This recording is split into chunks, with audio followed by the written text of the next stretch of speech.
Hey everyone, it's Amir Ali. Welcome to Code and Cadet by Sam. In this video, we are going to explore Apache Kafka, a very powerful tool used in modern software architecture, especially when working with real-time data in microservices. We will take a look at the core components of Kafka, including producers, consumers, topics, brokers, partitions, and of course, Zookeeper. But before we jump into the components, first let's understand what is Kafka and why do we need it, especially in the microservices world. So first, what is Kafka? Apache Kafka is an open source distributed event streaming platform. It allows systems to publish, subscribe, store, and process streams of records, all in real time. At its core, Kafka is a high throughput, fault tolerant, and scalable messaging system. Now you might be thinking, why do we need Kafka in the microservices world? In a microservices architecture, different services are small, independent, and they often need to communicate with each other very efficiently. But traditional request response communication like HTTP or REST APIs can create tight coupling and scalability issues. And this is where Kafka solves the problem by providing asynchronous, decoupled communication using event streaming. With Kafka, services can send and receive messages without knowing about each other, scale independently, handle high throughput and real-time processing, and also replay events for fault tolerance or recovery. And because of all this, Kafka becomes an ideal choice for building resilient, scalable, and real-time microservices. Alright, let's take a look at this picture. Imagine this setup. We have a producer, which is one service, let's call it service A, and we have a consumer, which is another service, let's call it service B. Now service A is sending data or events directly to service B. At first glance, this looks simple, it looks effective. But here's the real problem. In a real world microservices architecture, this direct communication can create many challenges. So you might be thinking, what are the key challenges without Kafka in the microservices world? Let's break them down one by one. 1. Tight coupling. Service A must know about service B's endpoint, format, availability, everything. If service B goes down, service A can also break. 2. Scalability issues. What if multiple services need the same data from service A? Then you'll end up duplicating logic or making multiple calls. Very inefficient, very hard to manage. 3. No message durability. If service B is temporarily down, the message is simply lost, unless you manually build retries or a queuing mechanism. 4. Complex error handling. You have to handle retries, failures, timeouts, back pressure, all by yourself. And trust me, it gets messy very fast. 5. Limited observability and traceability. There's no central way to track what messages were sent, received, or lost. So in short, without Kafka or without a proper messaging system, your services become tightly coupled, fragile, and hard to scale. So what's the solution? That's exactly where Kafka comes in, acting as a powerful middle layer that decouples producers and consumers, ensures message durability, and supports very high throughput. Now let's see how Kafka fits into this picture and how it solves all these problems. Now let's take a look at this updated picture. This time we've added Kafka as a middle layer between the producer and the consumer. And honestly, this changes everything. Here's how it works. The producer, say service A, is no longer sending messages directly to the consumer. Instead, it sends them to the Kafka cluster. And the consumer, say service B, can then pull those messages from Kafka whenever it's ready, completely independent of the producer. Now you might be thinking, but how exactly does Kafka solve our problems? Let's break it down step by step. 1. Loose coupling. The producer doesn't need to know anything about the consumer. They only talk through Kafka, which makes the system modular and easy to maintain. 2. Scalability. Multiple consumers can read from Kafka at the same time. And if tomorrow you want to add more services to consume the same data, just plug them into the topic. No extra changes needed for the producer. 3. Message durability and reliability. Kafka stores messages safely on disk. So even if the consumer is down, the data is not lost. The consumer can pick it up later from where it left off. 4. Asynchronous communication. Producers and consumers can now work at their own speed. The producer keeps sending messages even if the consumer is slow or not available for some time. 5. Replay capability. With Kafka, consumers can even replay old messages by adjusting the offset. This is super helpful when debugging or recovering from failures. 6. High throughput and performance. Kafka is designed to handle millions of messages per second. That's why it's such a strong fit for real-time data pipelines. So, by placing Kafka in the middle, what do we get? We get a decoupled, fault-tolerant, and scalable system that works beautifully in modern event-driven architectures. Don't confuse yourself with event-driven architectures. I'm here to explain you, so in short, event-driven architecture, EDA, is a software design pattern where services communicate by producing and consuming events. Instead of services calling each other directly, one service emits an event, like order placed, and other services listen for that event and react to it if they need to. For example, order service emits order placed, inventory service listens and updates stock, notification service listens and sends a confirmation email. This makes the system loosely coupled, easier to scale, and more resilient to failure. In short, EDA helps microservices communicate asynchronously, which is exactly what Kafka is built for. Now that we have a good understanding of how Kafka works, from the producer sending messages to the Kafka cluster storing them and finally the consumers reading them, let's go one step deeper.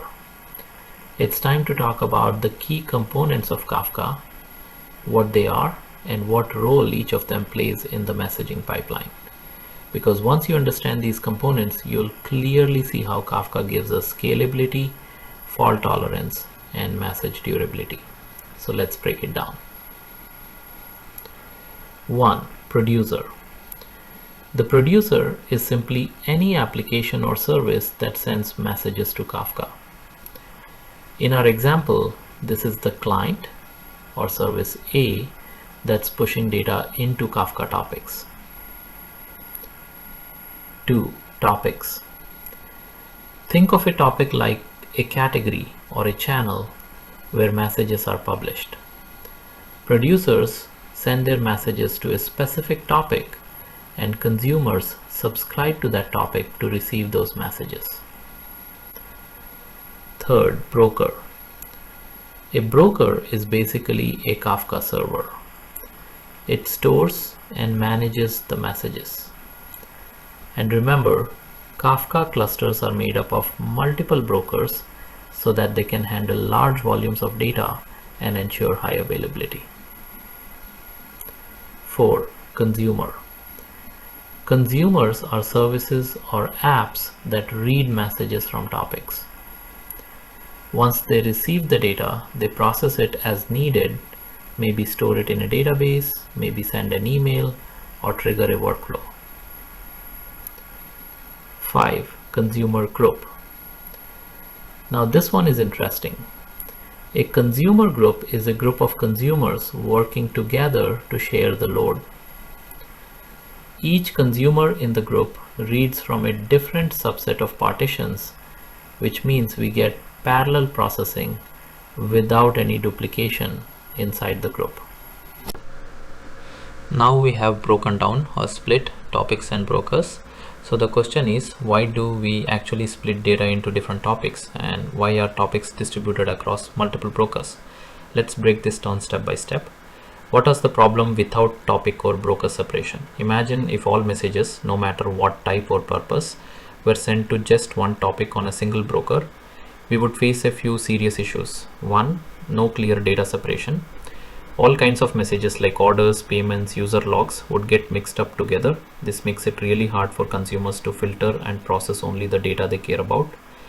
Two, scalability bottleneck. That single broker would quickly become overloaded. It would have too many messages to store, manage, and serve at the same time.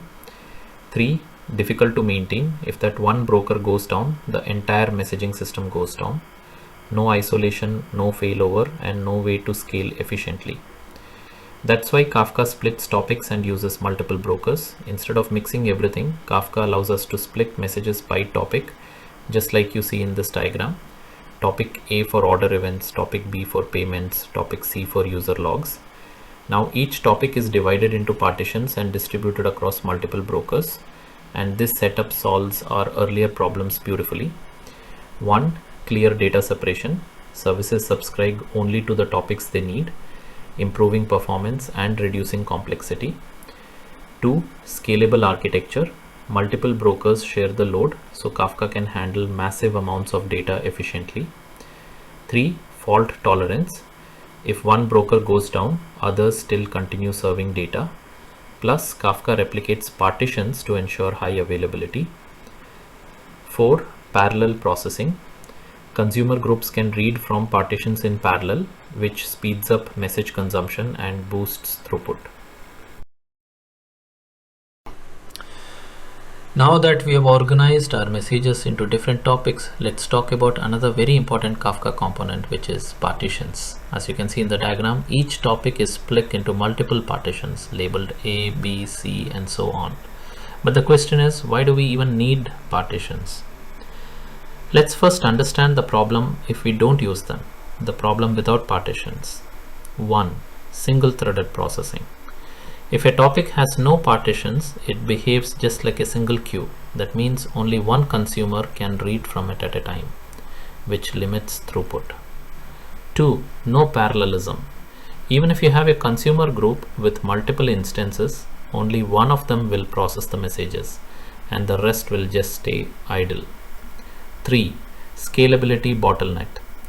When data volume grows large, that single consumer or single thread becomes a major bottleneck. This slows down the entire system. Now let's see how partitions solve this problem. When we split a topic into multiple partitions, then Kafka can distribute data across multiple brokers. For example, consumers in a group can each read from different partitions in parallel, and producers can also write to partitions in a distributed way, boosting overall system throughput. This design allows Kafka to scale horizontally and handle massive amounts of data with high performance. Let's take a real-life example, e-commerce orders. Imagine you have a topic called orders for an e-commerce platform. Now suppose this topic receives 10,000 order events per second. If you try to process all of them with just one consumer, it will be painfully slow. But if the orders topic has 10 partitions, you can create a consumer group with 10 consumers, each one reading from a separate partition in parallel. This way, orders are processed much faster. Each consumer gets a manageable load, and the system can easily scale by just adding more partitions and more consumers. So in short, partitions bring parallelism, speed, and scalability, which is exactly why Kafka is so powerful for real-time high-volume data pipelines.